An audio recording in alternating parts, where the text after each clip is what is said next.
Tafsir Al-Azhar Quran Surat Al-Maidah ayat 58. A'udzu billahi minasyaitonir rajim. Wa idza nadaitum ilas sholati takhuduha huzwa wa la'iba. Zalika bi annahum qaumun la ya'qilun. Dan apabila kamu seru mereka kepada sholat, mereka ambillah dia jadi ejekan dan main-main. Yang demikian itu ialah karena mereka adalah satu kaum yang tidak mempunyai akal. Dan apabila kamu seru mereka kepada sholat, mereka ambillah dia jadi ejekan dan main-main. Yang demikian itu ialah karena mereka adalah satu kaum yang tidak mempunyai akal. Menurut riwayat dari As-Suddi, pernah kejadian di Madinah seorang Nasrani benci sekali mendengar azan. Asal terdengar orang menyerukan sholat dengan azan, sampai pada ucapan Asyhadu anna Muhammadar Rasulullah, dia menyumpah-nyumpah dan berkata, biar dibakar nabi palsu itu. Begitulah dilakukannya tiap-tiap mendengar azan. Tiba-tiba pada suatu malam, sedang dia dan keluarganya enak tidur, masuklah pelayannya ke dalam kamar mengambil apa-apa, dan tiba-tiba tertumpah minyak pelita yang dipegangnya, terus menyala, kena kain-kain, dan api tidak dapat dipadamkan lagi. Terbakarlah rumah itu seluruhnya, dia sendiri dan keluarganya, sebelum mereka sempat lari. Di dalam ayat ini nyatalah bahwa orang-orang yang sampai mengejek azan itu nyatalah orang yang kurang akal, kurang pikir, orang lebih tidak suka, tidak setuju dengan Islam, tidak mau masuk Islam. Dalam agama tidak ada paksaan, tetapi kalau sudah berani mengejek dan memain-mainkan upacara agama sebagaimana azan itu, nyatalah dia orang yang tidak beradab. Maka terkenanglah kita akan salah satu sebab terjadinya pemberontakan Haji Wasit di Cilegon di akhir abad ke-19, yaitu seorang pegawai pemerintah Belanda menyuruh runtuhkan menara sebuah langgar karena tiap pagi terganggu kesenangan tidurnya mendengar suara azan dari langgar itu. Oleh pegawai bawahannya, orang Banten sendiri, perintah itu dilaksanakan. Menara diruntuhkan. Akhirnya terjadilah pemberontakan Cilegon yang terkenal.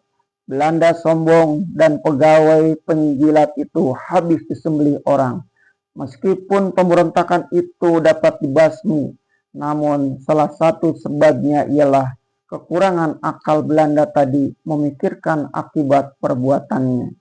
Terkenang pula kita akan suatu kekacauan yang timbul di Makassar pada tanggal 1 Oktober 1967, sampai gereja-gereja dalam kota itu dilempari orang dengan batu dan alat-alat di dalamnya dirusakkan oleh pemuda-pemuda Islam. Sebabnya ialah karena seorang pendeta yang tidak mau tahu adab sopan santun beragama mencerca Nabi Muhammad SAW dan mengatakan beliau berzina, dan dikatakannya pula bahwa Nabi Muhammad adalah seorang manusia yang bodoh karena tidak tahu menulis dan membaca.